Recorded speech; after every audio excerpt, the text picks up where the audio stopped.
Ladies and gentlemen, please welcome to the stage, David Chorley!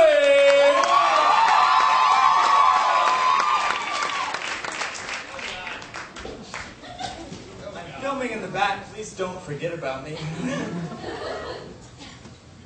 Oh, Sean Coutu. Sean Coutu. I gotta tell you guys, Sean is one of my best friends. And he's going through a breakup right now.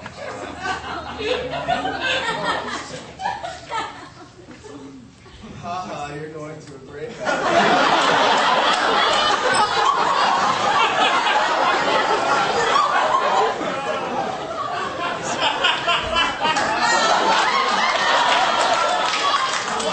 So, I'm going to take it easy on you, my friend. But I must admit that Sean Coutu was the very first friend that I ever had when I was out here. I moved out here from Arizona a few years ago, and he, after an audition for a show I was in, invited me out to coffee, and I truly do consider you the first friend I ever made out here in California. For that, I'm very, very grateful. And I've ever since felt the need to make up for that. And so I brought you a present. No, it's good. It's good. It's good. Would you mind opening it right now? It's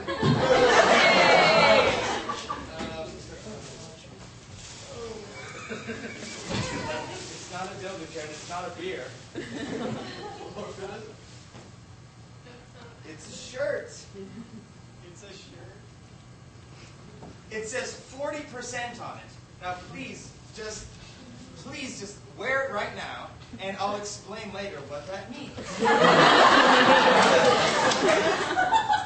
Now, as I said before, that I would do anything for my friend Sean, because he befriended me long before I even came here.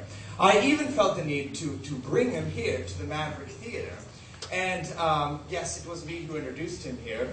And at this point in my roast, I don't know if that is a touching moment or the funniest joke that I had.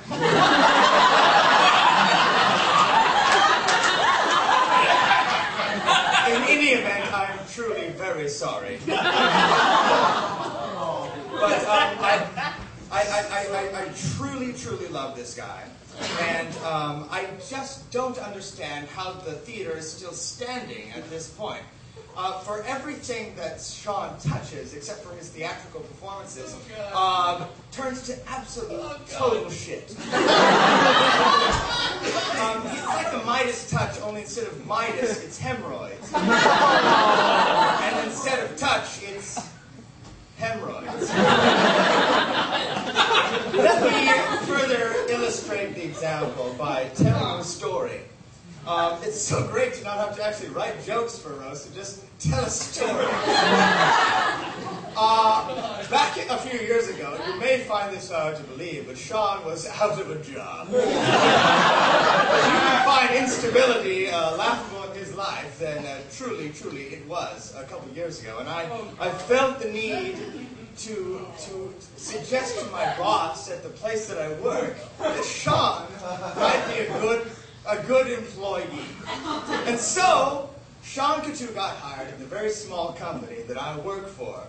And we have about 8 employees, and what I do for a living is I film depositions in lawsuits. It's a very boring job, but very lucrative, and very, very easy. You basically show up at some swanky law firm, press record, and film some witness answering questions to a lawyer. It's literally that simple. So, about 6 months in, my boss communicated with me that Sean was on a 3-day deposition and forgot to record the audio. I found this particularly hard to believe because we use headphones. But not only that, we use, as humans, our ears. And when the sound is heard, like let's say a ball gets dropped to the ground, we hear it, and we go, oh, it's a ball. The fact that 3 seconds could go by without audio being detected, let alone 3 days, is still absurd. And I suppose at this point, I should mention that it's probably my boss's fault for not firing him on the spot. It's my boss we should be roasting right now. But my boss is a lovely woman, and she loved Sean very much, and she wanted to give him a second chance. Oh, fuck. Sean went on the biggest case for our biggest client that we had. A client that represented 40% of our income. A client that represented 40% of the money that I make. And one day, I had a phone call from my boss. Hello, I said. Dave! Sean totally fucked up! What, I said in a surprised manner. Sean lost the depot. Did not lose against What? What, I said, what? Sean's depot is gone. Stolen. Apparently, he filed a police report and said that thieves had broken into his apartment and his roommate was passed out on the couch and his Xbox had been stolen and also the deposition. Now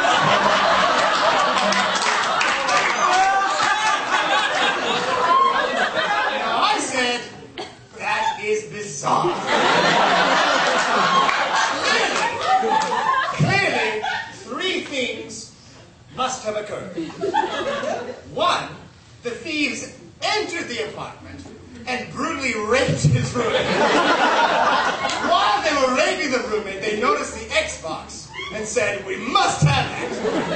And in their haste, noticed a pile of VHS tapes and said, hey, Lennar Homes versus Briarwood Capital Insurance. Jackpot!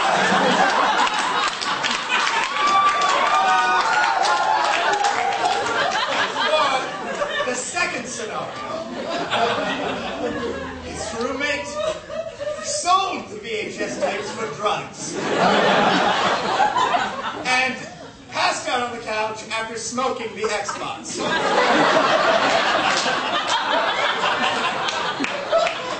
Or number three, Sean is lying. I'm here to tell you that no one that works for my company believes you. I am your friend, however, and I do believe you. But let's just say, for the sake of argument, that you were lying. What could have possibly happened to those VHS tapes? Did Eric come over and eat them? I know. Ryan Clark must have come over and climbed up into a tree and...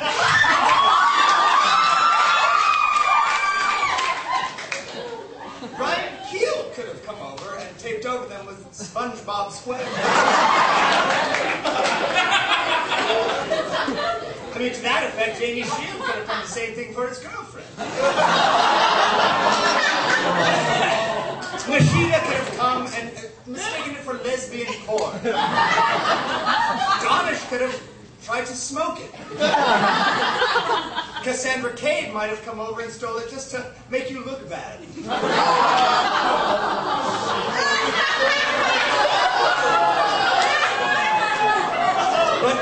But Sean, at this point in the roast, I'd like to say how much I love you. And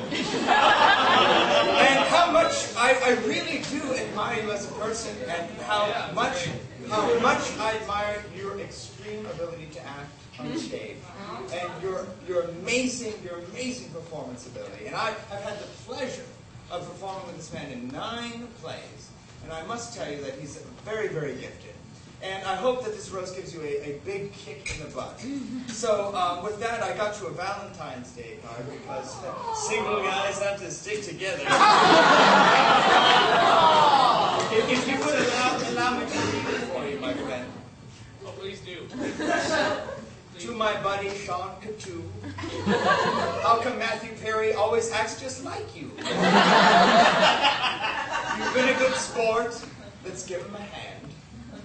My friendship with you has cost me 20 grand.